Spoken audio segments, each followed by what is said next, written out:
Shalom Bapak Ibu dan Saudara yang kasih dalam Tuhan. Selamat berjumpa kembali. Dengan rasa syukur kita boleh datang kepada Tuhan karena kasih karunia Tuhan. Saya ajak kita berdiri bersama-sama. Mari kita tunduk kepala. Adapun pertolongan kita datangnya dari Tuhan yang menciptakan langit bumi serta segala isinya. Tuhan yang setia dan tidak pernah meninggalkan perbuatan tangannya, tapi kekal sampai selama-lamanya. Turunlah atas saudara sekalian anugerah dan sejahtera dari Bapa, kasih karunia dari Tuhan Yesus Kristus, serta lawatan kuasa Roh Kudus curahkan atas kita sementara kita beribadah pada pagi hari ini. Amin. Tuhan, kami datang kembali kepadamu. Kami menyadari akan kebutuhan kami terhadap Tuhan, dan kami juga menyadari bahwa sesungguhnya hidup kami ada di tangan Tuhan. Itu sebabnya kami ingin terus berada di dekat-Mu, mendengarkan suara-Mu, dan mengucap syukur atas kebaikan-kebaikan Tuhan dalam hidup kami. Dan kami datang dengan segenap hati kami membawa korban pujian dan penyembahan kami. Kami mohon lawatan Tuhan tercurah atas kami. Urapi anak-anak-Mu yang akan melayani, supaya mereka dapat membawa kami masuk dalam hadirat Tuhan. Demikian juga tatkala kami mendengarkan firman-Mu, Engkau berbicara kepada kami, memberikan tuntunan, teguran dan nasihat untuk kami berjalan sesuai dengan rancangan-Mu. Demikian juga ketika kami boleh minum air anggur dan makan roti, mengingatkan akan korban Kristus sebagai bukti kasih-Mu kepada kami. Kami boleh meresapi akan kebaikan Tuhan, dan kami berdoa untuk seluruh sarana prasarana yang kami gunakan. Tuhan kuduskan dan sucikan sehingga boleh menjadi alat di mata Tuhan. Demikian juga untuk semua jemaat Kau tahu pergumulan harapan mereka. Tuhan akan melawat dan menjamah mereka pribadi lepas pribadi. Apabila ada intervensi roh jahat dan kuasa kegelapan, penguasa di udara dalam ibadah kami mau tolak di dalam nama Tuhan Yesus Kristus. Biar Roh Kudus bekerja di tengah-tengah kami dengan leluasa. Kami mau serahkan ibadah ini ke dalam tangan-Mu. Di dalam nama Tuhan Yesus kami berdoa. Amin. Silakan duduk Bapak Ibu dan Saudara yang kasih dalam Tuhan. Shalom, selamat pagi Bapak Ibu sekalian yang dikasih oleh Tuhan. Puji syukur kita bisa kembali bersama di tempat ini untuk memuji dan meninggikan nama Tuhan. Kita bisa ada sampai saat ini itu bukan karena kekuatan kita sendiri, tapi karena Tuhan yang selalu ada di samping kita, Dia yang selalu menopang kita. Bila kita mau memandang wajahnya, kita mau berseru bahwa pertolongan kita itu adalah semua datang dari Tuhan.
lagi saya undang jemaat untuk bagian berdiri.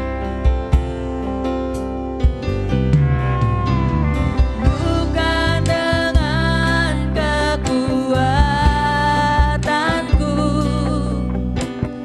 ku dapat jalani hidupku,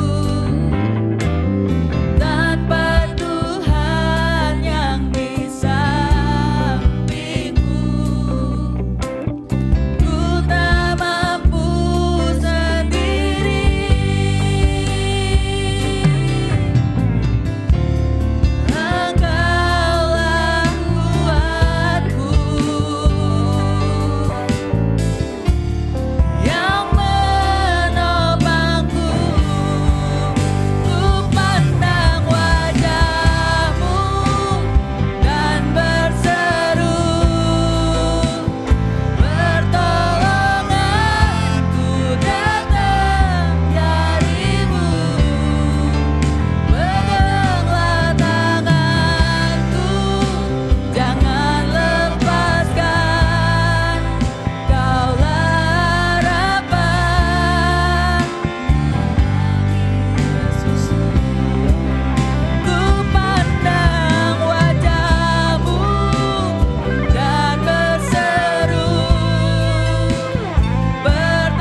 tidak pernah meninggalkan kami.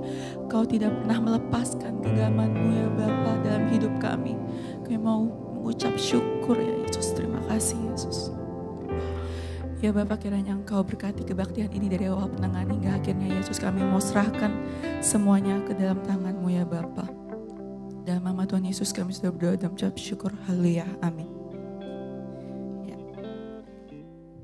Masih ada sukacita Bapak Ibu semua. Amin. Ya, kita mau berdiam di dekat Tuhan. Kita mau bersekutu bersama Tuhan. Haleluya. Karena hidup kita hanyalah untuk Tuhan. Amin.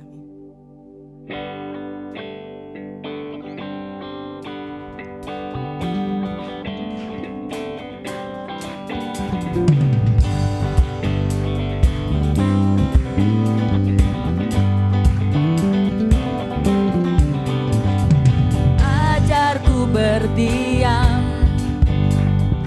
dekat di hati-Mu, di saat ku berpaling temukan cinta-Mu.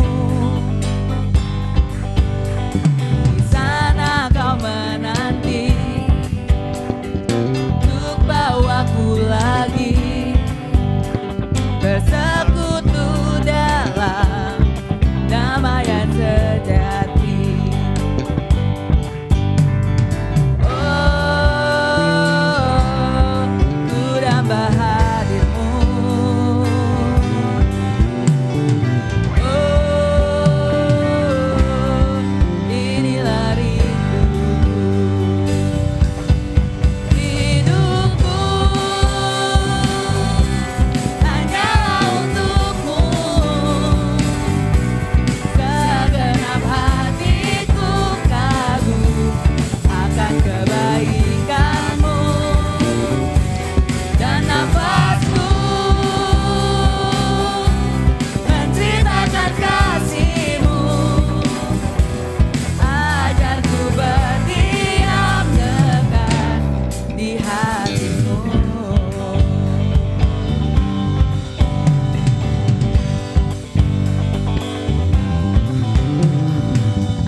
Berdiam dekat di hati-Mu, di saat ku berpaling temukan cinta-Mu. Di sana Kau menanti untuk bawaku lagi bersekutu dalam damai yang sejati.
Jemaat silakan duduk. Kita mau terus memuji nama Tuhan. Dia adalah Allah yang sanggup melakukan segala perkara, apa yang tidak pernah kita lihat, apa yang tidak pernah kita dengar, tapi semua itu mungkin bagi Tuhan.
Untuk bangkit berdiri kembali, kita mau bangkit berdiri seperti lagu yang akan kita nyanyikan. Kita mau bangkit menyatakan kemuliaan Tuhan.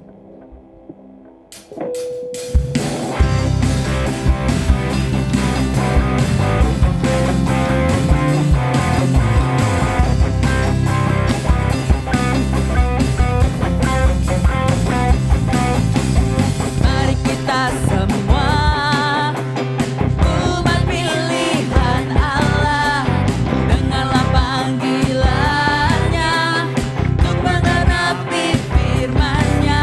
Sekaranglah waktu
hati kita untuk menerima firman-Nya.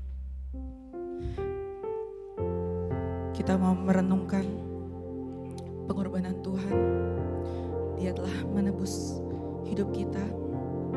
Dia telah menyelamatkan kita dari dosa.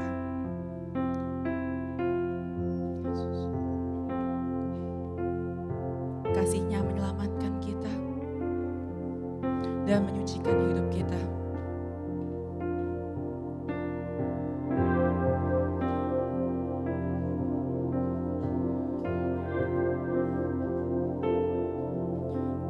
Besar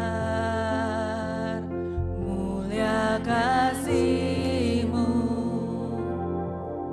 Kau korbankan hidupku, curahkan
Sungguh Engkau mulia dan ajaib Tuhan, karena Engkau telah berkorban dan mati bagi kami untuk menebus kami dari dosa dan untuk membayar dosa-dosa kami. Engkau telah menderita sengsara, mati di atas kayu salib, sehingga kami boleh diangkat dari hukuman yang seharusnya kami tanggung. Itu sebabnya ajar kami untuk sungguh-sungguh meresapi dan merasakan kasih Tuhan dalam kehidupan kami, sehingga kami akan bereaksi secara positif untuk terus mengiring Engkau sampai akhir hidup kami. Dengan demikian kami akan teguh dalam iman dan pengharapan kami sampai kepada tujuan yang Tuhan tetapkan bagi kami. Kini saatnya kami akan merenungkan firman-Mu. Mari Tuhan, Kau berbicara kepada kami, urapi bibir mulut hamba-Mu, dan Kau berbicara menyampaikan isi hati-Mu, dan urapi juga untuk setiap jemaat yang mendengarkan, supaya semua kami boleh merasakan kehadiran Tuhan dan suara Tuhan berbicara kepada kami pribadi lepas pribadi. Di dalam nama Tuhan Yesus kami berdoa. Amin. Silakan duduk Bapak Ibu dan Saudara yang kasih dalam Tuhan. Shalom Bapak Ibu. Mari kita bersama-sama membuka Alkitab kita. Pembacaan kita pada saat ini saya ambil dari Galatia pasal yang kedua. Galatia pasal yang kedua, ayat yang ke-18. Mulai kita baca dari ayat yang ke-17 sampai dengan ayat yang ke-20. Galatia pasal yang kedua, ayat 17 sampai dengan ayat yang ke-20, saya akan membacanya buat kita. Judul dari perikop ini adalah yang terutama, juga untuk orang Kristen keturunan Yahudi. 17, tetapi jika kami sendiri, sementara kami berusaha untuk dibenarkan dalam Kristus, ternyata adalah orang-orang berdosa, apakah hal itu berarti bahwa Kristus adalah pelayan dosa? Sekali-kali tidak. Karena jika aku membangun kembali apa yang telah kurombak, aku menyatakan diriku sebagai pelanggar hukum Taurat. Sebab aku telah mati oleh hukum Taurat untuk hukum Taurat, supaya aku hidup untuk Allah. Aku telah disalibkan dengan Kristus. Namun aku hidup, tetapi bukan lagi aku sendiri yang hidup, melainkan Kristus yang hidup di dalam aku.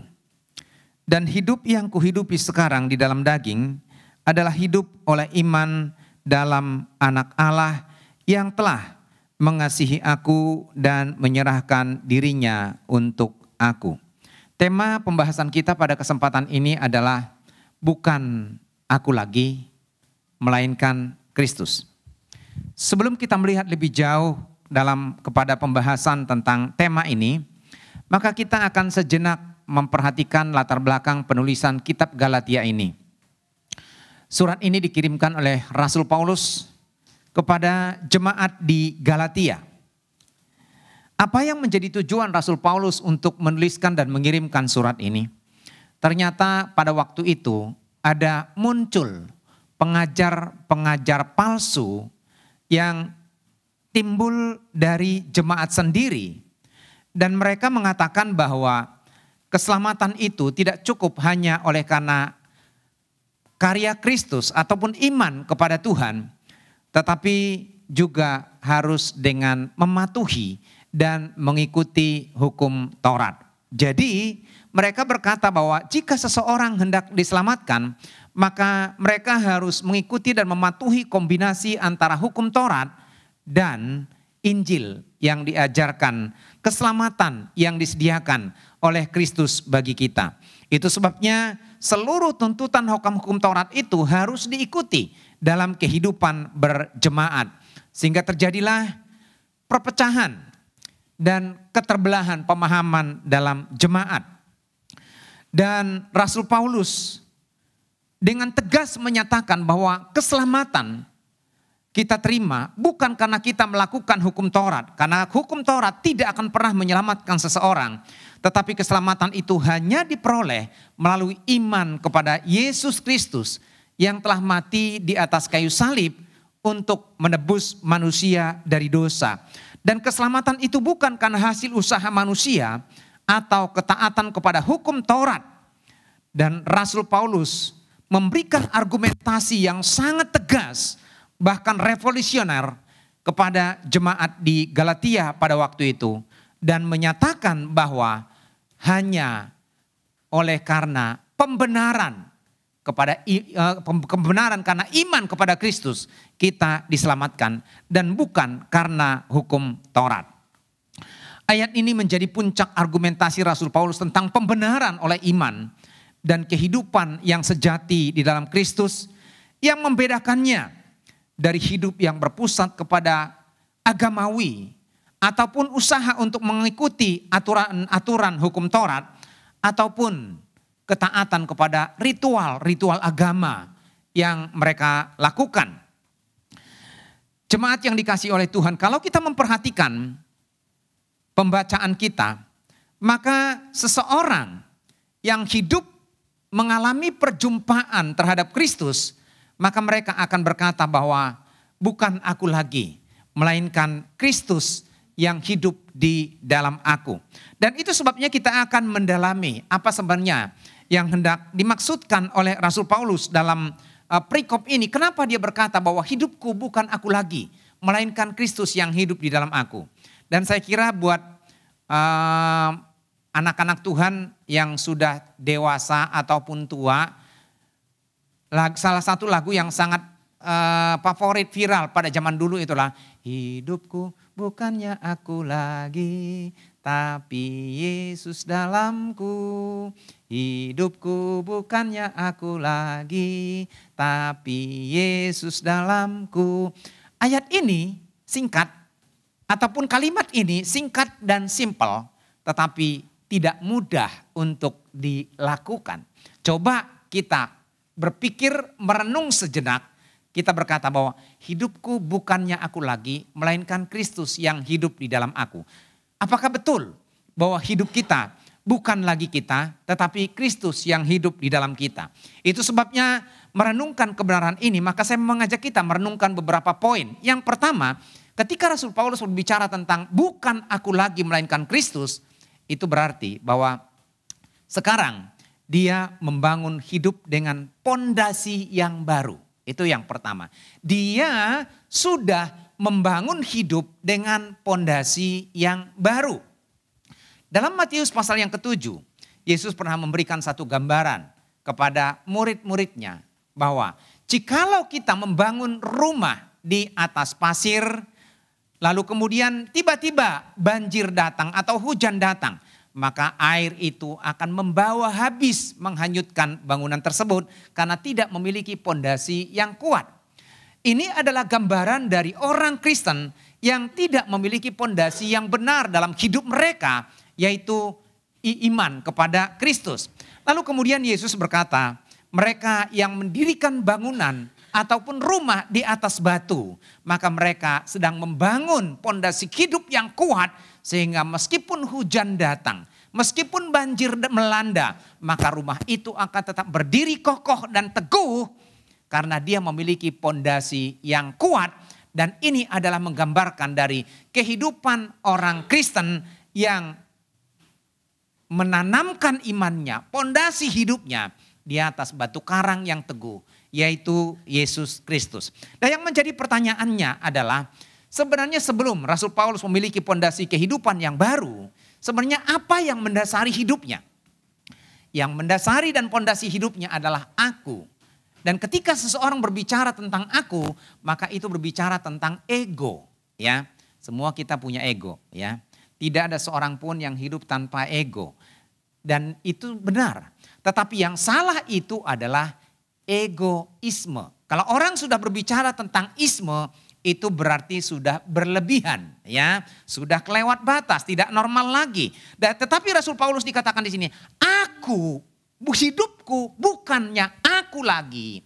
Jadi kalau berbicara tentang aku Rasul Paulus, ada begitu banyak hal yang bisa dipertahankan, yang bisa menjadi kebanggaan dalam hidupnya. Bahkan dia pernah berkata di dalam 2 Korintus pasal 1, dia berkata bahwa aku dari keturunan Yahudi, aku adalah orang Farisi, dan aku adalah dikatakan seorang ahli Taurat, komplit. Dan dia juga berlatar belakang dari ekonomi yang cukup mapan dan memiliki pendidikan yang tinggi. Dan secara dunia ini adalah merupakan pencapaian yang luar biasa, pencapaian yang hebat, keberhasilan yang dicari oleh semua orang.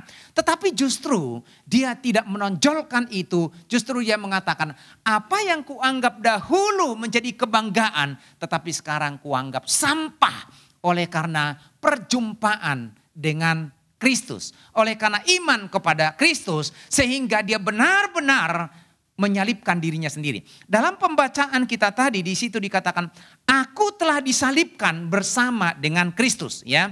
Dalam pembacaan kita tadi, ayat yang ke-19, aku telah disalibkan dengan Kristus, artinya egoku, keakuanku, apa yang menjadi kebanggaan duniaku, kebanggaan manusiaku, kebanggaan kedaginganku telah disalibkan, artinya dimatikan di dalam Kristus. Nah, Bapak Ibu dan Saudara kekasih dalam Tuhan, rasanya untuk mematikan ego dan kedagingan itu tidak mudah.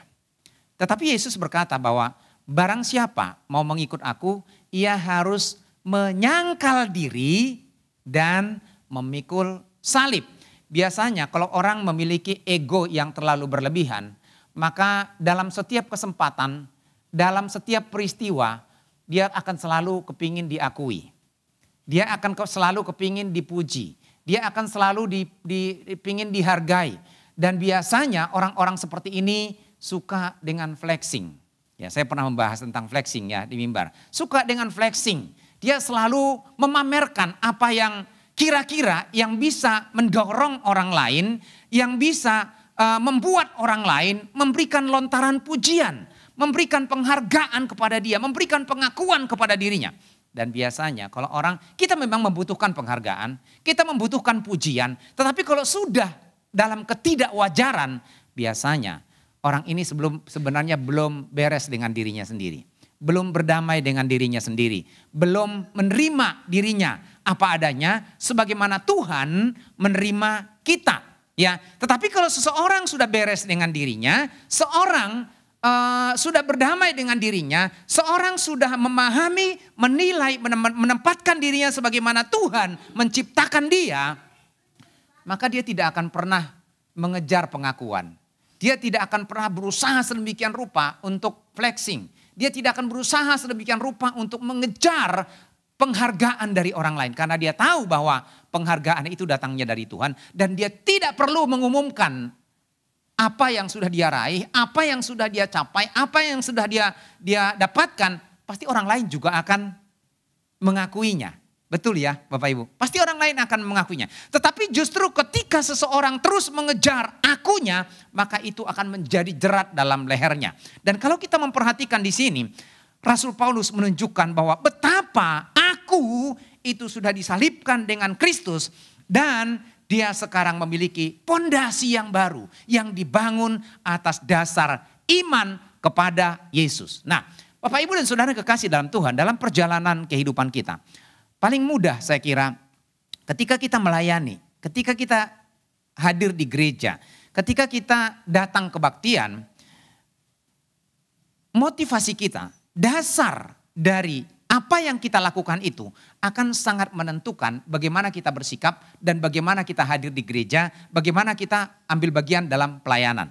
Ya, nah kalau yang menjadi pondasi dasarnya adalah ingin berjumpa dengan Kristus, oleh karena Kristus dan untuk Kristus, maka apapun yang terjadi, bagaimanapun keadaannya, siapapun yang hadir atau yang tidak hadir, itu tidak akan mempengaruhi kita. Karena kita untuk Kristus, dari Kristus dan oleh Kristus, kita beribadah, kita berbuat, kita bekerja, kita beraktivitas pondasinya, dasarnya adalah Kristus. Karena Kristus yang sudah menyelamatkan kita, oleh karena iman kita kepada Kristus, bukan karena kebaikan kita, bukan karena usaha kita, bukan karena perbuatan kita, bukan karena segala sesuatu yang kita usahakan, tetapi semata-mata oleh karena Kristus di dalam kehidupan kita. Dan ketika seseorang mengalami perjumpaan pribadi dengan Kristus, kematian diri yang lama akan terjadi dan kita memiliki identitas yang baru sebagai milik Kristus. Karena hidup kita ini sesungguhnya sudah dibeli, dibayar dengan harga yang sangat mahal, yaitu dengan darahnya sendiri. Jadi hidupku bukannya aku lagi, bukan aku lagi. Itu artinya bahwa sekarang dia hidup dengan pondasi yang baru, ya, bukan lagi ego, bukan lagi aku, bukan lagi kebanggaan manusia.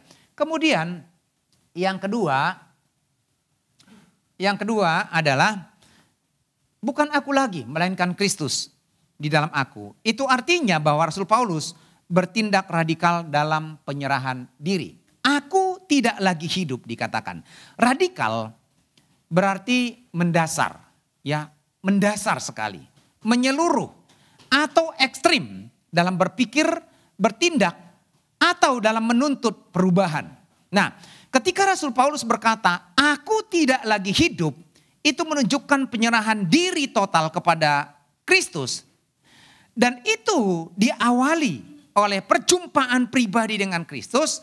Dan kemudian manusia lama dalam diri kita itu telah disalibkan dan dimatikan sehingga kita memberi diri kepada Kristus secara total. Nah, ketika seseorang memberikan penyerahan diri secara total kepada Tuhan, maka tentu itu harus didasarkan kepada kesadaran diri. Kesadaran diri atas apa? Yang pertama, mengakui bahwa kita tidak mampu atau mengakui bahwa kita terbatas, ya. Kita terbatas. Kita mengakui Kristus karena kita sadar bahwa kita tidak mungkin bisa diselamatkan oleh karena perbuatan kita, oleh karena usaha kita, oleh karena ketaatan kita. Kita juga bertindak dalam kehidupan kita, berseru kepada Tuhan, mencari Tuhan. Itu karena kita mengakui keterbatasan kita. Kalau seseorang tidak pernah mengakui keterbatasannya, maka dia tidak akan pernah melangkah untuk berbuat sesuatu, apalagi harus berseru dan meminta kepada Tuhan. Tetapi ketika seseorang menyadari bahwa aku tidak mungkin bisa mencapainya, aku tidak mungkin bisa melakukannya, aku tidak mungkin bisa menjalaninya, maka dia merasa membutuhkan orang lain, memerlukan orang lain. Dan hanya orang yang menyadari keterbatasannya akan mau meminta tolong kepada Tuhan atau datang kepada Tuhan. Kalau seseorang tidak menyadari akan keterbatasannya, maka dia tidak akan pernah datang kepada Tuhan. Itu sebabnya orang yang berdoa, orang yang tekun berseru kepada Tuhan, itu adalah orang-orang yang menyadari bahwa dia tidak mampu, tidak sanggup, tidak akan mampu mencapai apapun kalau bukan karena pertolongan Tuhan. Karena mereka menyadari keterbatasan mereka. Tetapi orang yang tidak menyadari keterbatasan mereka, mereka menganggap diri mereka sudah mampu, sudah bisa. Buat apa harus berdoa kepada Tuhan? Karena berdoa itu kan wujud dari ketergantungan kita kepada Tuhan. Betul? Berdoa itu wujud ketergantungan kita kepada Tuhan. Dan ketika kita sudah tidak lagi berdoa, itu artinya kita merasa kita tidak memerlukan Tuhan dalam kehidupan kita. Karena kita sudah kuat, karena kita sudah mampu, karena kita bisa melakukan apa yang kita inginkan. Dan orang melakukan itu kalau mengerti kehendak Tuhan dalam kehidupan mereka. Ya, mereka harus mengerti kehendak Tuhan dan mengutamakan kehendak Tuhan. Bukan kemampuan, bukan wawasan, bukan apa yang sudah aku pahami dan miliki. Karena kebanyakan kan orang rasanya lebih mengikuti kata hati. Selain kata hati, kata orang. Dan biasanya ini memang bertolak belakang satu dengan yang lain. Kalau kata hati kan yang penting yang apa yang aku pikirkan. Yang penting apa yang aku mau. Yang penting apa yang aku tahu. Enggak peduli orang lain. Tetapi itu ada sisi positifnya memang. Ketika orang percaya pada dirinya, ada sisi positifnya. Tetapi ketika orang juga hanya percaya kepada orang lain, hanya mendengarkan omongan orang lain, hanya mengikuti kata orang, maka biasanya orang ini tidak memiliki pondasi yang kuat. Tidak memiliki dasar yang kuat.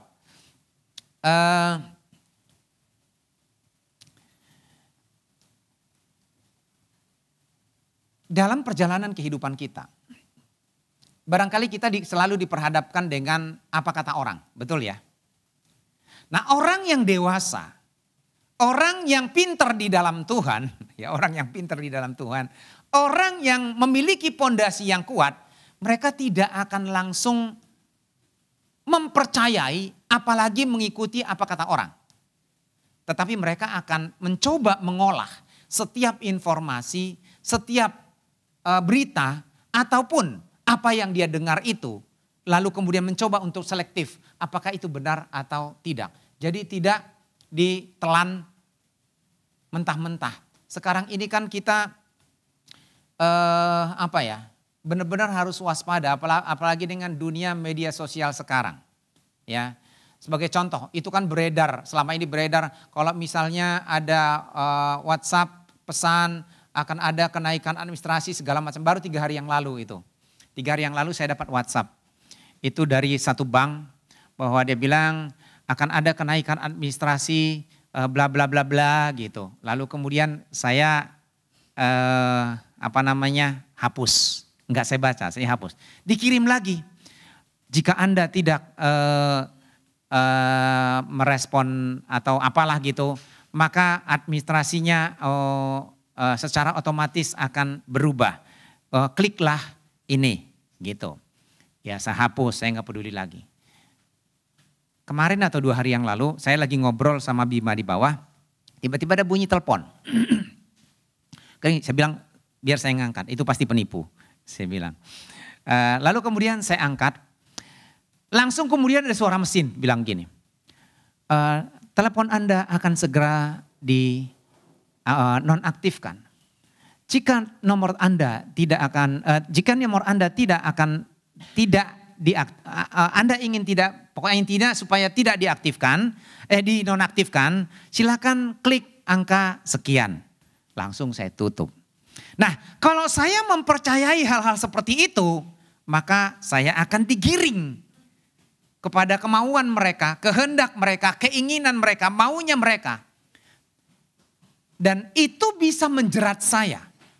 Ya, itu bisa menjerumuskan saya, bahkan itu bisa menghancurkan hidup saya. Nah, dalam dunia yang kita hadapi pun sekarang ini, ada berita ini, dan berita itu. Boleh kita dengarkan, tetapi kita harus selektif dalam menghadapi itu. Tetapi kita harus mengingat bahwa kehendak Tuhanlah yang akan menjadi patokan kita. Tapi dari mana kita tahu kehendak Tuhan? Apakah kemudian selalu akan berbicara, Christian jangan lakukan itu? Enggak.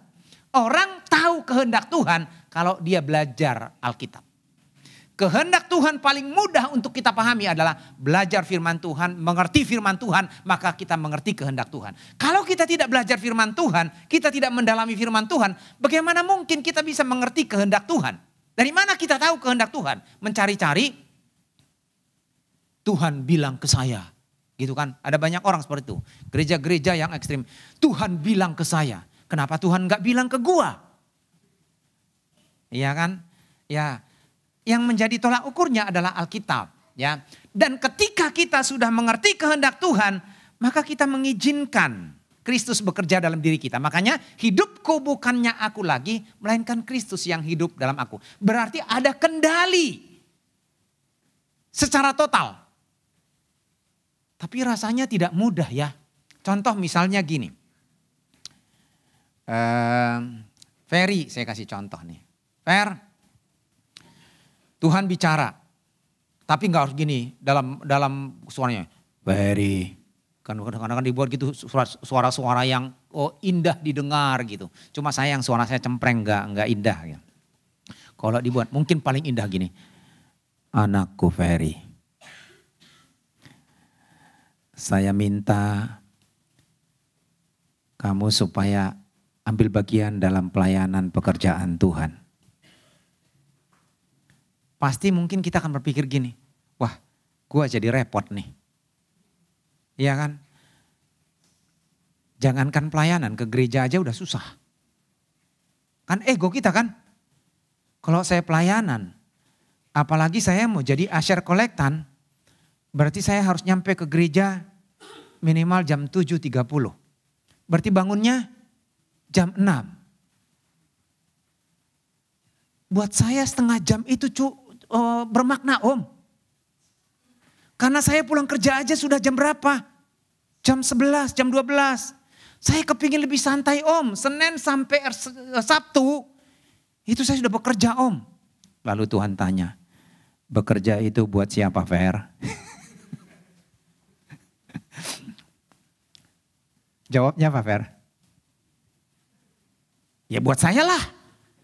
Buat keluarga saya. Lalu bagian saya mana Fer?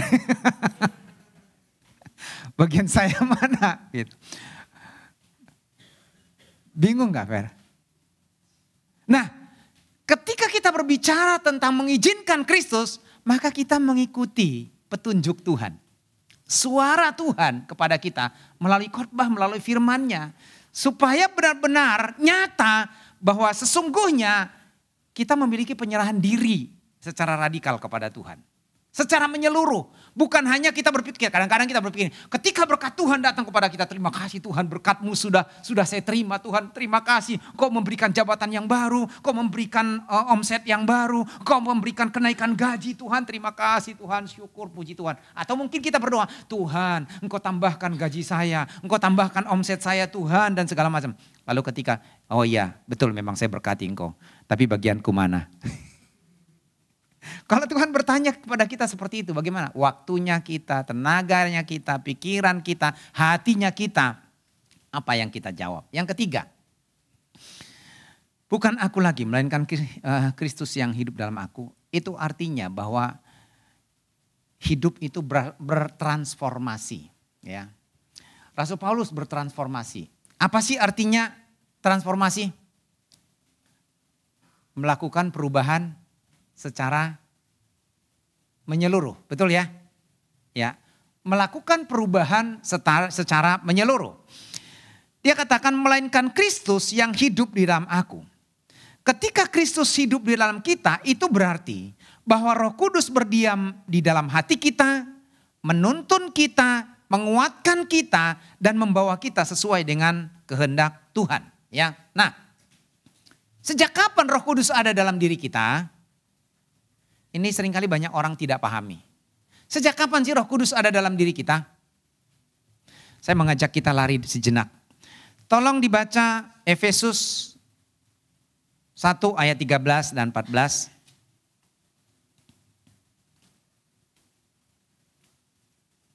Efesus 1 ayat 13 dan 14. Kita baca sama-sama. Tolong dibukakan.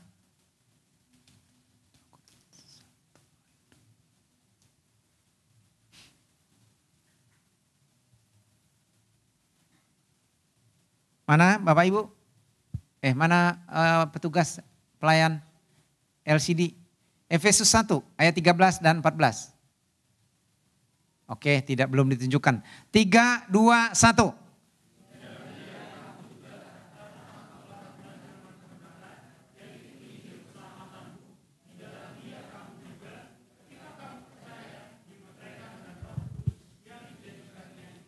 Stop, sudah cukup saya kira dulu. Kapan kita Roh Kudus ada di dalam diri kita? Ketika kita percaya. Dan itu adalah jaminan bagian kita sampai kita memperoleh seluruhnya. Oke, 2 Korintus 1 ayat 21 dan 22. 2 Korintus 1 ayat 21 dan 22. Kita baca sama-sama, 3, 2, ya. Sebab Dia yang telah meneguhkan kami bersama-sama dengan kamu di dalam Kristus adalah orang yang telah mengurapi, memeteraikan tanda miliknya atas kita dan memberikan Roh Kudus di dalam hati kita sebagai jaminan dari semua yang telah disediakan untuk kita. Nah, Roh Kudus, justru kita ini menjadi milik Kristus karena kita ini sudah dimeteraikan dengan Roh Kudus. Pada saat kapan? Kita lihat lagi Bapak Ibu. 1 Korintus 12 ayat 13.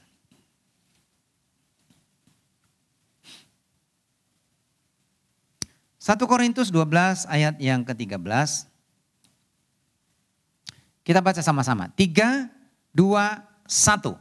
Sebab dalam satu roh, baik orang Yahudi maupun orang Yunani, baik budak maupun orang merdeka, telah dibaptis menjadi satu tubuh. Dan kita semua diberi. Nah itu telah semua orang percaya.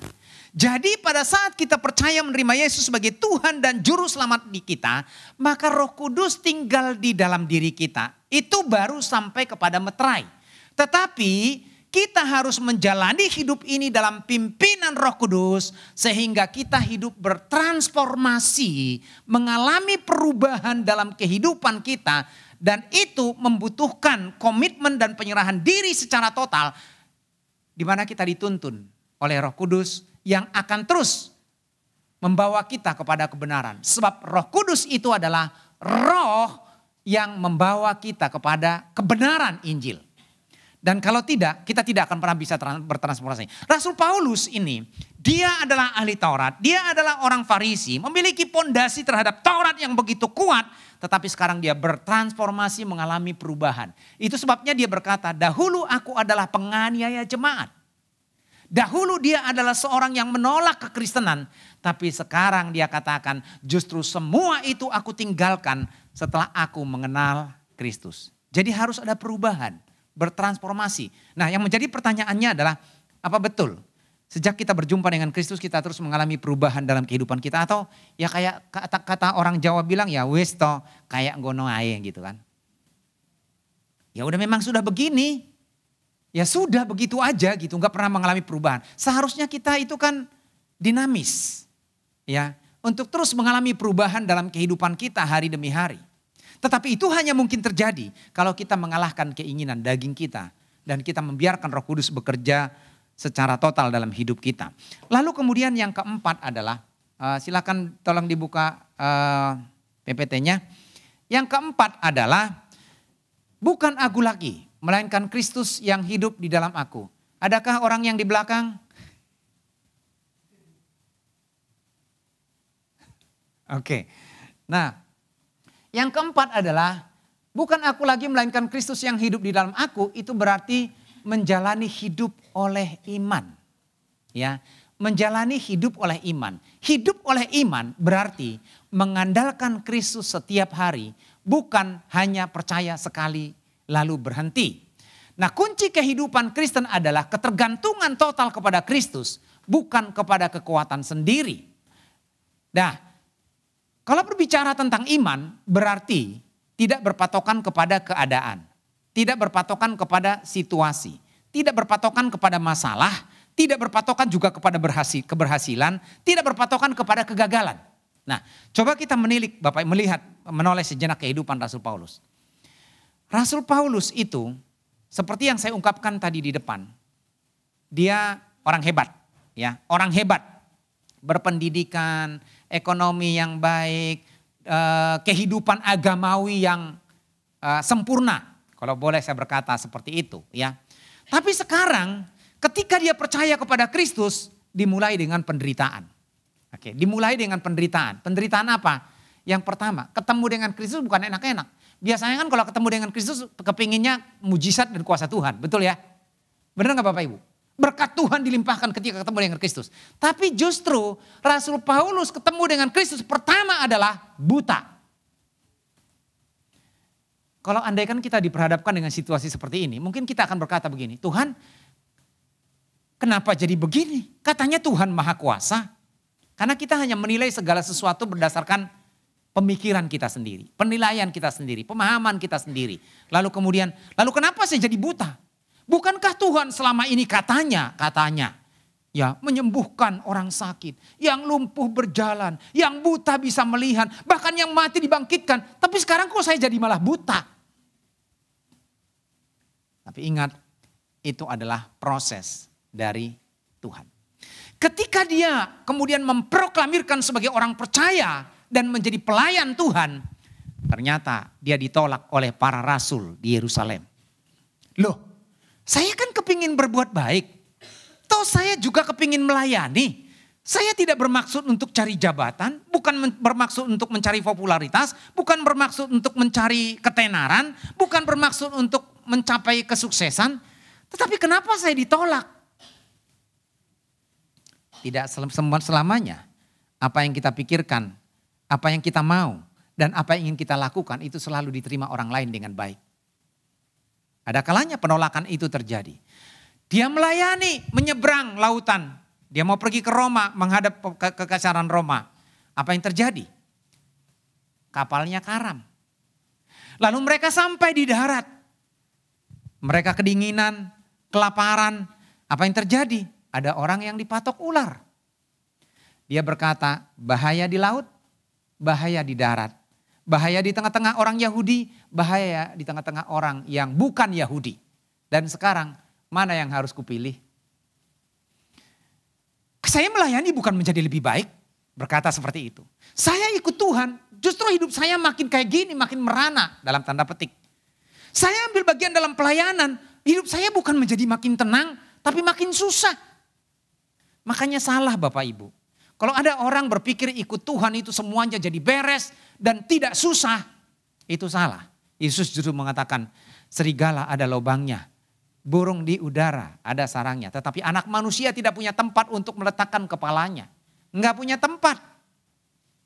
Kalau ada hamba Tuhan yang tidak punya rumah, katanya karena tidak punya iman. Kalau ada hamba Tuhan yang punya rumah bagus, dibilang korupsi uang gereja. Kalau ada hamba Tuhan yang sehat-sehat aja, mungkin ini jarang berpuasa. Atau pokoknya dicarilah. Kalau ada hamba Tuhan yang sakit, itu pasti karena kena kutuk dosa. Seharusnya kita bisa menerima, fokus kita adalah Tuhan, kita percaya kepada Tuhan oleh karena iman, dan orang yang beriman berarti memiliki ketergantungan kepada Tuhan. Bukan kepada situasi ataupun keadaan. Bukan yang menyenangkan ataupun yang tidak menyenangkan. Tapi fokus kita, dasar kita adalah Tuhan. Saya percaya kalau fokus kita adalah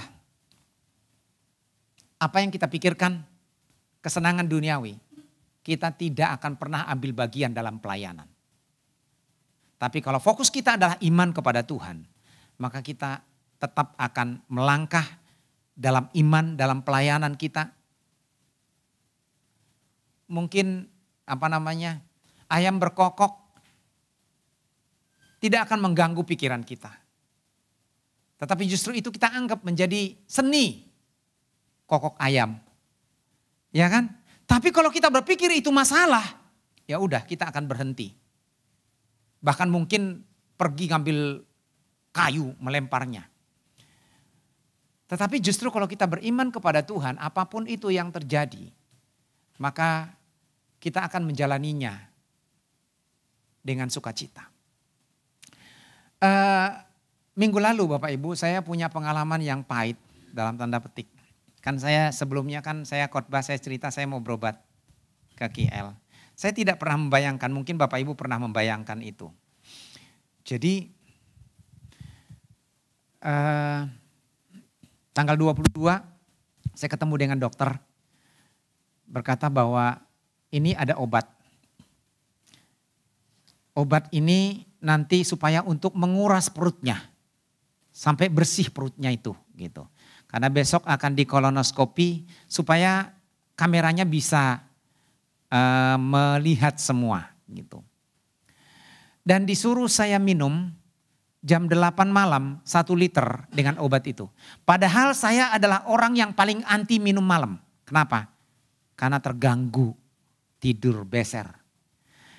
Ini saya sudah makan jam 5:30, saya makan roti lagi jam 6:30, terakhir boleh makan jam 7. Minumlah saya Bapak Ibu jam 7 malam, seliter. Itu baunya obatnya lagi gak ketulungan lagi. Seliter, jam 8 saya minum seliter dengan obat itu. Gak ada apa-apa yang terjadi, ya aman lah gitu, sentosa. Jam 9 karena sudah dibikin jadwal, minum lagi seliter dengan obat itu, 2 liter. Sudah mulai beser Bapak Ibu. Bolak-balik ke kamar mandi. Jam 10, jam 8, 9, jam 10 harus minum lagi 1 saset dengan 1 liter. Karena sudah saya sediain memang botol-botol yang gede itu seliter gitu. Masih aman. Mulai perut saya udah kenceng banget. Saya turun Bapak. Saya teleponin ke resepsionis nggak diangkat. Saya kemudian turun. Saya bilang ke resepsionis. Saya bukan di rumah sakit Bapak Ibu, di hotel. Saya bilang, nanti malam kalau ada bunyi dari kamar saya, telepon, berarti itu saya emergency, saya bilang. Karena saya sendiri Bapak Ibu. Tapi saya hanya punya iman Tuhan bersama dengan saya gitu. Setelah jam 11 Bapak Ibu, apa yang terjadi? Setiap 30 detik saya ke kamar mandi. Dan itu gitu terus. Maaf Bapak Ibu, maaf. Pembuangan saya di bawah itu sudah perih banget Bapak Ibu. Dan saya nongkrong Bapak Ibu di toilet. Sampai jam 5 pagi saya Bapak Ibu diare. Itu saya cuma berkata gini, Tuhan ini hidup saya ada di tangan Tuhan. Istri saya sudah nungguin saya di Bekasi. Masih WA saya bilang udah tidur aja. Enggak ada apa-apa. Saya bilang saya bisa melewatinya. Saya hanya percaya bahwa Tuhan ada bersama dengan saya gitu. Nah terakhir Bapak Ibu masih saya buang air jam 5. Bayangkan Bapak Ibu dari jam 11 sampai jam 5 30 detik sekali. Rasanya itu. Dan yang dibuang itu Bapak Ibu sama baunya dan lebih bau lagi dengan yang saya minum. Penderitaan yang luar biasa. Akhirnya jam 6 pagi saya pergi ke rumah sakit, saya daftar. Setelah itu kemudian perawat, dia bilang saya mau kasih minum lagi supaya diare lagi. Ya udah dikasih lagi obat Bapak Ibu, diare lagi saya Bapak Ibu, harus difoto. Nah dia bilang ya udah oke. Gitu. Jam 10 baru datang dokter, sekarang masuk ke ruang operasi dan bla bla bla gitu. Ya udahlah pasrah lagi Bapak Ibu, tidak ada orang yang nemenin saya.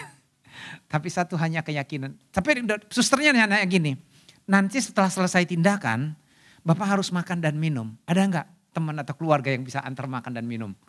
Saya bilang tidak ada. Datang sendiri? Iya sendiri. Ya sudah, nanti kami akan sediakan makan dan minum biskuit. Ya sudahlah. Ya udah setelah itu saya udah pas posisinya.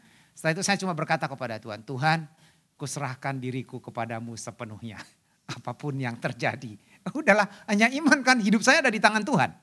Ya, seperti lagu tadi, hidupku ada di tanganmu gitu kan. Gak ada lagi yang bisa saya perbuat. Setelah itu saya disuntik, udah gak tahu lagi apa yang terjadi. Dunia sudah rata gitu kan. Nah, tetapi keyakinan saya adalah saya hidup bersama dengan Tuhan, saya tidak perlu menangisi, meratapi, menyusahkan diri dengan itu. Ya tidur-tidur aja lah, jalani hidup ini. Dan itu adalah kebahagiaan. Kalau kita tidak terlalu sibuk, kalau kita terlalu sibuk dengan masalah dan segala macam, apa yang kita takutkan, maka kita tidak akan pernah bisa melangkah dalam hidup ini dengan tenang. Tapi kalau kita punya iman bahwa hidupku ada di tangan Tuhan, maka kita akan bergantung sepenuhnya apa yang akan kita hadapi. Ya, apapun yang terjadi dalam hidup kita, hidup atau mati, ada di tangan Tuhan. Yang terakhir Bapak Ibu. Yang masih ada satu lagi. Kok cuma 3? Hidup bertransformasi oleh iman. Kok 3 lagi? Oh iya, ini kok nggak ada nomornya ya. Ya, yang keempat adalah ketika kita berbicara bahwa bukan aku lagi yang hidup melainkan Kristus, berarti kita akan menunjukkan manifestasi kehadiran Kristus dalam kehidupan kita sehari-hari. Ada buah dari kehadiran Kristus dalam kehidupan kita. Nah, buah itu dalam bentuk apa? Ya kan? Dalam bentuk tindakan ataupun perbuatan. Artinya ada perubahan dari kehidupan di luar Kristus menjadi kehidupan di dalam Kristus. Ada banyak aspek ya. Nah, kita lihat di sini Rasul Paulus. Kalau boleh dibilang Rasul Paulus itu seorang yang kejam, egois, apalagi boleh dibilang ya, kasar, berdarah dingin, dan arogan, merasa benar sendiri, merasa hebat sendiri, merasa pokoknya paling gitu kan. Tapi sekarang dia berubah. Dia berkata bahwa aku menganggap itu semua sampah setelah perjumpaanku dengan Kristus. Dan dia menyalibkan dirinya. Nah, ada transformasi, perubahan, dan ada kehadiran Kristus berupa apa? Kalau kita lihat dalam Galatia pasal 5 ayat 19. Itu menjadi kehidupan dia yang lama. Ya, hidup dalam kedagingan, menghasilkan kebencian, iri hati, dendam, keangkuhan. Tetapi mereka yang hidup dalam Kristus akan menghasilkan buah roh, yaitu manifestasi kehadiran Kristus dalam kehidupan kita. Kita akan berubah. Mungkin tadinya wawasan kita itu hanya perkara-perkara duniawi. Tujuan hidup kita hanya kesenangan duniawi. Bahkan warna-warni kehidupan kita ini hanya warna-warna duniawi. Tetapi sekarang ada Kristus yang muncul, terlihat dari kehidupan kita. Tetapi itu tidak mudah. Ada tantangan yang harus kita hadapi dalam kehidupan kita. Tantangan apa? Ya, manusia lama kita bisa bangkit. Ego kita bisa kembali muncul. Dan itu adalah godaan bagi kita. Ya, akunya kita. Karena ketika kita tidak lagi mengizinkan Kristus secara menyeluruh memiliki hidup kita, maka manusia lama kita bisa bangkit menguasai hidup kita. Yang kedua adalah godaan dunia. Tekanan dari lingkungan dan tren yang menjauhkan kita dari Kristus. Saya kira salah satu yang paling dominan sekarang, godaan dunia yang mempengaruhi kehidupan kita adalah gadget. Betul? Betul nggak Bapak Ibu? Gadget, coba jujur. Selama saya khotbah siapa yang tadi buka-buka gadget? Bukan, maksudnya di luar Alkitab. Ya, bukan hanya itu. Berapa banyak perbandingan antara kita buka gadget dengan berdoa. Dengan dengarkan lagu-lagu rohani. Dengan baca Alkitab. Nah itu godaan Bapak Ibu. Ada begitu banyak godaan. Lalu kemudian kurangnya iman membuat kita jadi ragu. Itu menghambat kepercayaan dan ketundukan kita kepada Tuhan. Karena kita tidak percaya. Kita hanya mengandalkan logika kita. Kita hanya menghitung. Ya, menghitung berdasarkan logika. Akhirnya kita melupakan campur tangan Tuhan dalam kehidupan kita.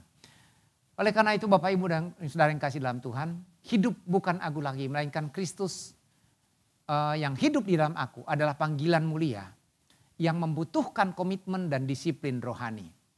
Meskipun ada tantangan, tetapi kuasa Kristus dalam diri kita lebih besar dari segalanya yang akan memampukan kita. Tapi dibutuhkan penyerahan diri secara total bagi kita. Dan mereka yang hidup dalam Kristus tidak lagi mengikuti apa kata saya, apa kata dunia, apa keinginan saya. Tetapi kita akan mengikuti kehendak Kristus di dalam kita. Mari kita berdoa. Tuhan Yesus, kami bersyukur kembali kepadamu pada kesempatan ini. Karena Engkau telah menebus kami dari dosa. Namun seringkali kami tidak menyadari bahwa hidup kami telah menjadi milik Tuhan. Dan seharusnya kami menempatkan Tuhan dalam kuasa Roh Kudus yang menuntun hidup kami, mengubah karakter kami, dan membawa kami kepada kebenaran. Tapi seringkali kami kalah dengan keinginan daging kami dan ego kami. Seringkali dunia di sekitar kami menyeret kami.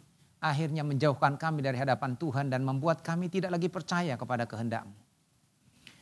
Karena itu kami mohon Tuhan, Kau akan mampukan kami dan Roh-Mu berkuasa atas kami. Sehingga terjadi transformasi secara revolusioner dalam kehidupan kami mengiring Tuhan. Dan kami berkomitmen mengiring Engkau lebih lagi. Terima kasih Tuhan, dan sekarang kami akan memperingati kembali korban-Mu di atas kayu salib melalui perjamuan kudus.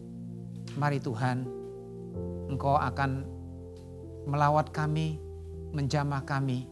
Sehingga sungguh-sungguh perjamuan kudus ini bukan sekedar rutinitas kami lakukan, tetapi merupakan keyakinan kami bahwa kami telah ditebus oleh darah Yesus yang menyucikan kami dan menguduskan kami. Terima kasih Tuhan. Dalam nama Tuhan Yesus kami berdoa. Amin. Firman Tuhan berkata, jadi barang siapa dengan cara yang tidak layak makan roti atau minum dari cawan Tuhan, ia berdosa terhadap tubuh dan darah Tuhan. Karena itu hendaklah tiap-tiap orang menguji dirinya sendiri. Dan baru sudah itu makan roti dan minum dari cawan itu. Saya persilahkan untuk pelayan perjamuan kudus untuk maju ke depan.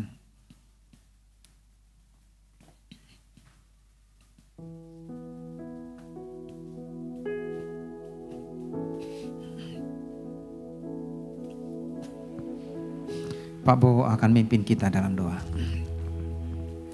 Segala puji syukur kami naikkan di hadirat-Mu ya Allah Bapa yang makasih atas anugerah-Mu begitu limpahnya dalam kehidupan kami.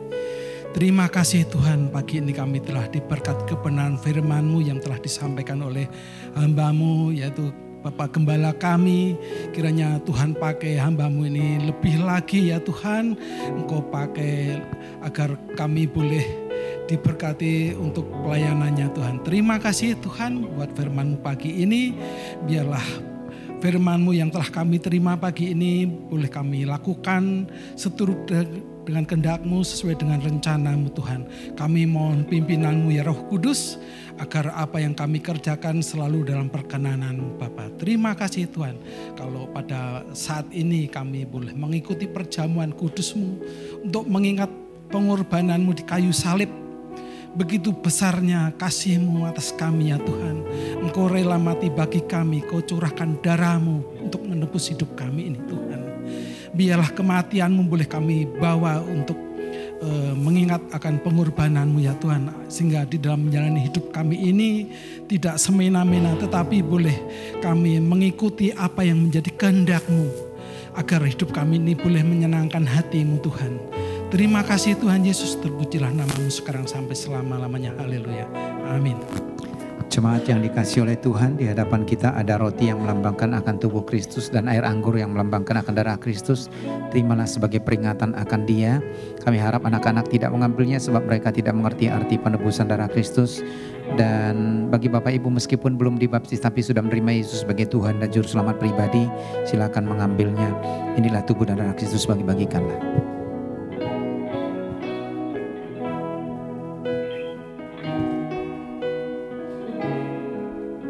Kita akan nyanyikan lagu besar Mulia Kasih-Mu.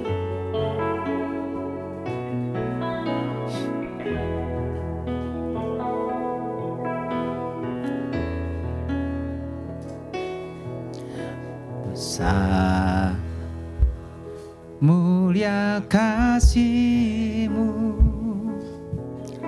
Kau korbankan hidupmu, curahkan darah-Mu sebagai ganti dosaku.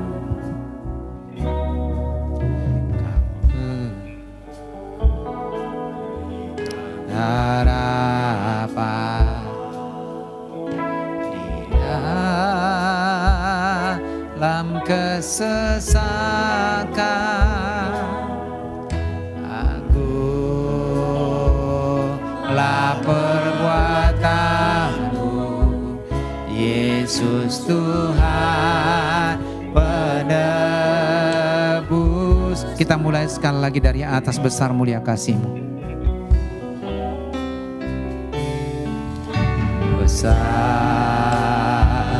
mulia kasih-Mu, Kau korbankan hidupmu, curahkan darah-Mu sebagai ganti dosaku. Kau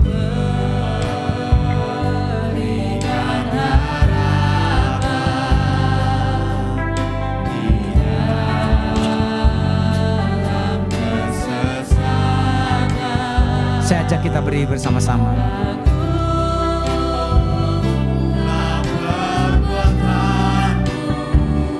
Yesus Tuhan penebusku, karena kasih-Mu yang selamatkanku, menyucikan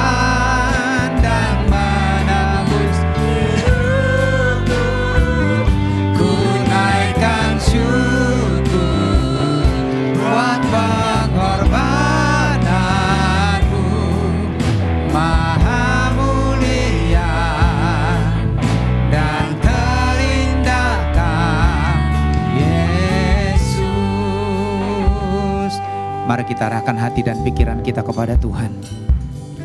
Sesungguhnya kita tidak layak di hadapan Tuhan, karena kita adalah orang berdosa. Tapi Kristus telah melayakkan kita.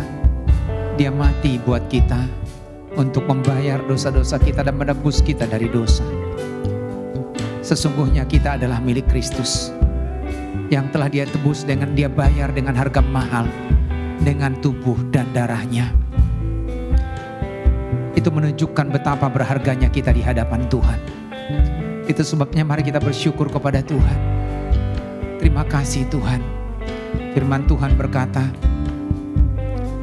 sebab apa yang telah kuteruskan kepadamu telah aku terima dari Tuhan, yaitu bahwa Tuhan Yesus pada malam waktu diserahkan mengambil roti, dan sesudah itu Ia mengucap syukur atasnya.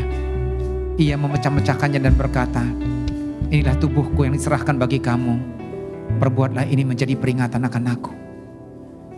Kita mengingat korban Kristus yang sangat mahal, karena kita berharga di mata Tuhan. Apapun masalah kita, keadaan kita, Tuhan mengasihi kita. Mari kita pecah-pecahkan roti yang ada di tangan kita dan kita makan di dalam nama Tuhan Yesus Kristus.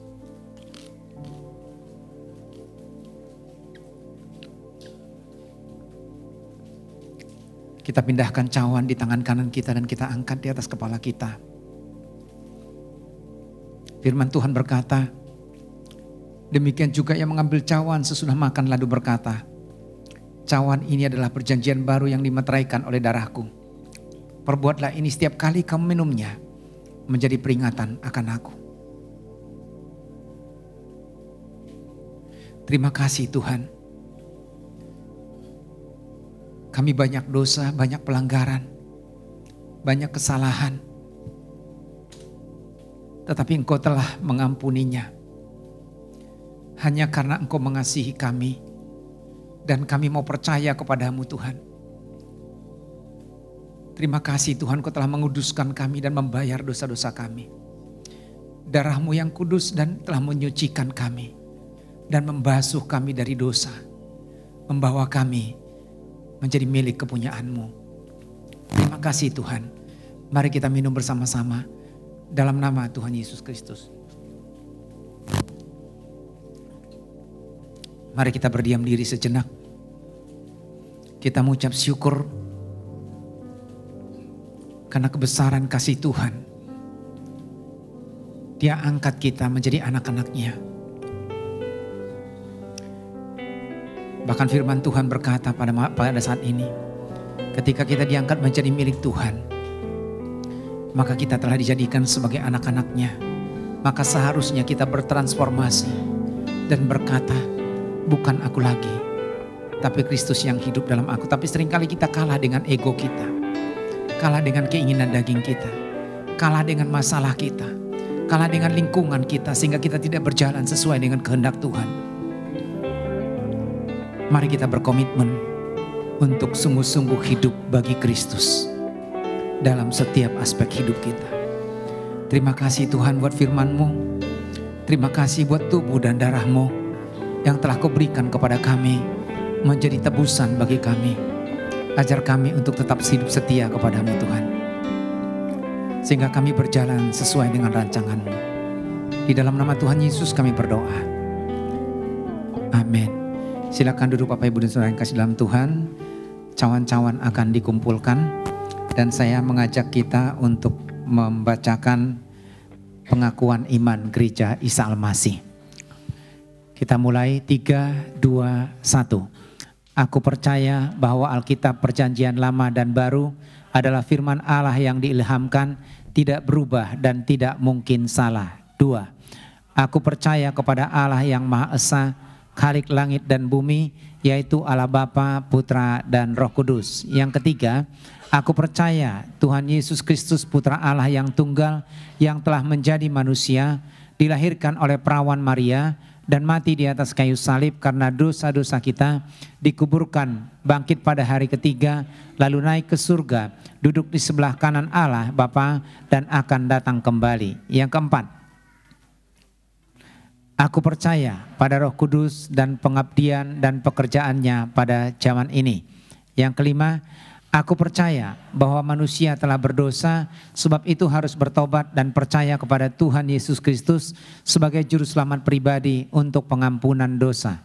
Yang keenam, aku percaya bahwa baptisan air adalah perintah Tuhan Yesus Kristus dan bahwa cara pelaksanaan baptisan adalah secara selam.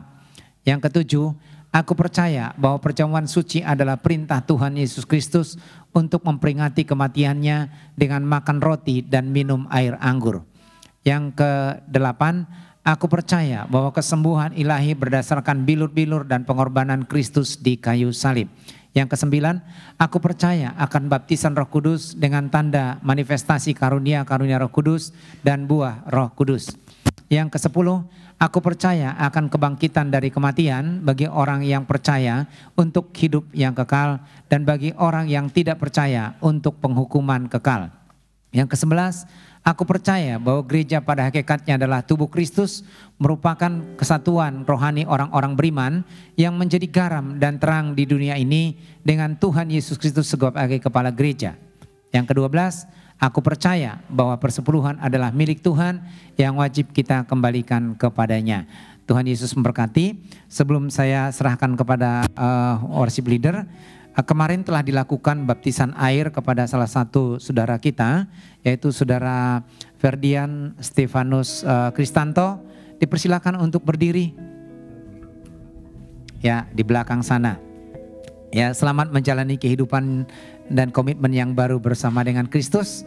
Tuhan Yesus selalu memberkati. Dan waktu selanjutnya saya serahkan.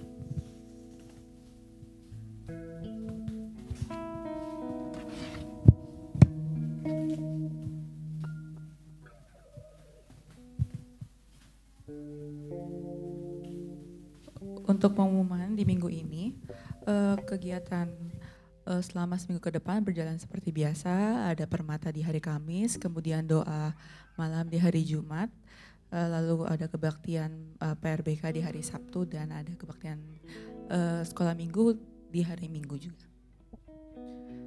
Lalu untuk yang berulang tahun di minggu ini, yang pertama ada Ibu Abigail Diana, kemudian ada saudari Jessica Natania, dan ada Ibu Amelinda atau Bu Giok. Ya, ada Tante Giok, selamat ulang tahun. Kiranya Tuhan menyertai semua yang dikerjakan. Tuhan Yesus memberkati, kita nyanyikan selamat hari jadi.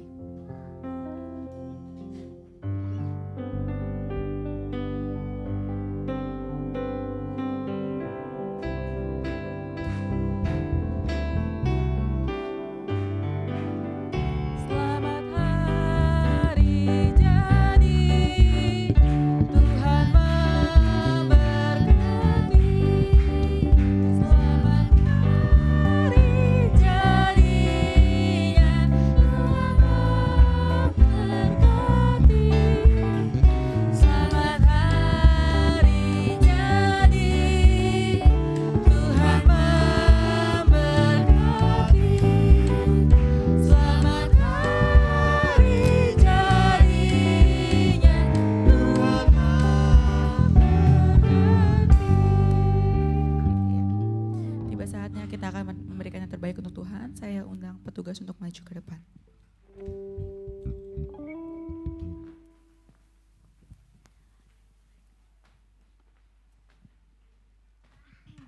Doa persembahan akan dipimpin oleh saudari Chloe. Mari kita bersatu dalam doa. Tuhan, terima kasih atas semua kebaikan dan kemurahan-Mu. Kami masih bisa beribadah dan juga mendengarkan firman-Mu. Tuhan, biarlah firman yang kami dengar bisa kami taruh dalam hati kami, menjadi rema dalam hidup kami. Berkati juga hamba-Mu yang telah memberikan firman pada hari ini. Berkatilah dia dalam tiap langkahnya. Tuhan, sebentar kami akan memberikan persembahan. Biarlah persembahan kami bisa berguna bagi kemuliaan nama-Mu Tuhan, dan bisa menyenangkan hati-Mu. Hanya dalam nama Tuhan Yesus kami berdoa dan mengucap syukur. Haleluya, amin. Kita angkat pujian Ku Kan Bangkit.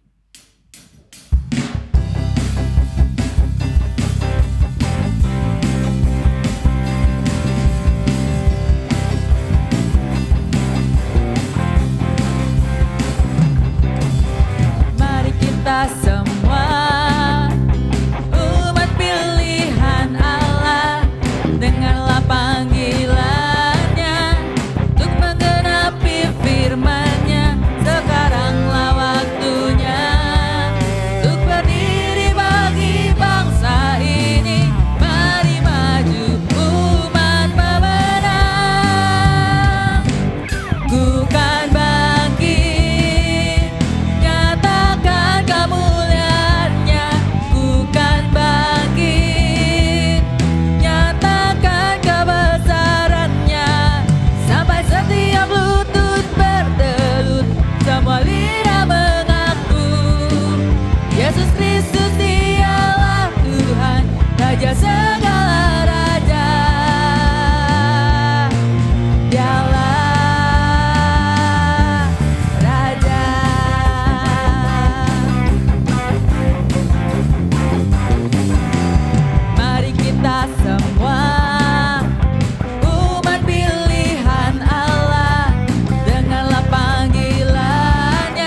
bangkit berdiri. Sekaranglah waktunya untuk berdiri bagi bangsa ini. Mari maju umat pemenang. Tuhan bangkit, nyatakan kemuliaannya. Tuhan bangkit, nyatakan kebesarannya. Sampai setiap lutut bertelut, semua lidah mengaku Yesus Kristus dialah Tuhan, Raja segala raja. Dialah Raja, dialah Raja, dialah Raja.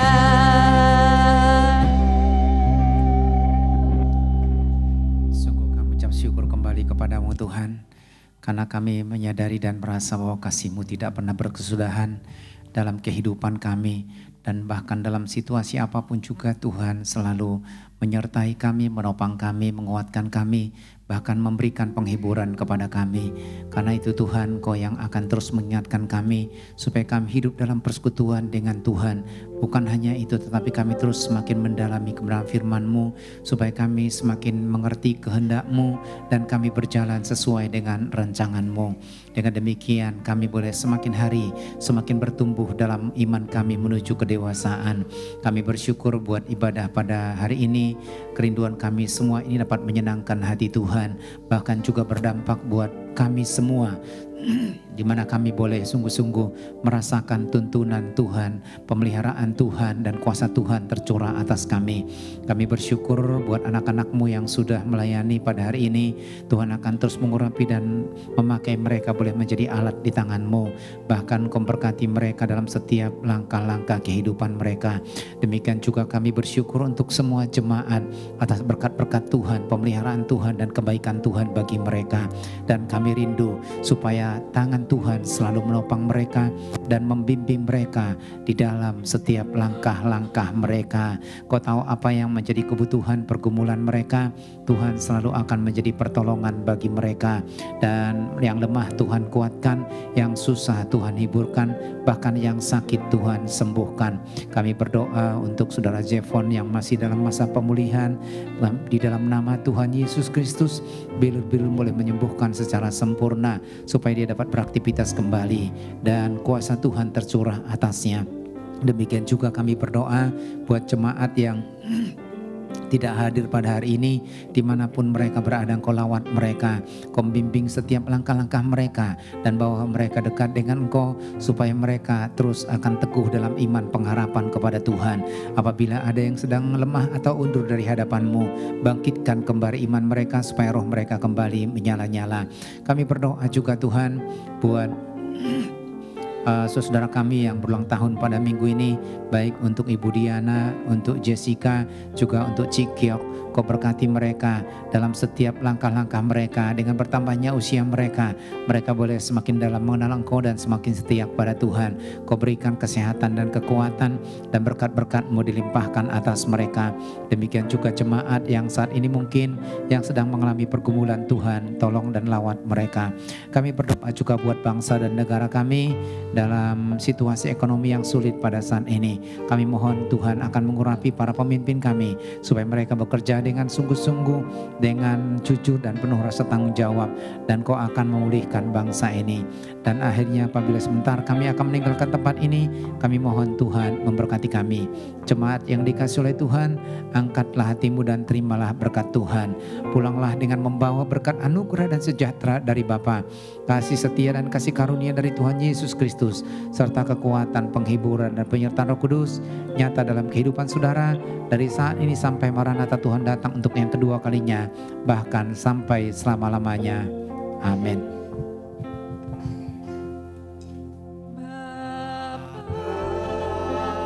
Terima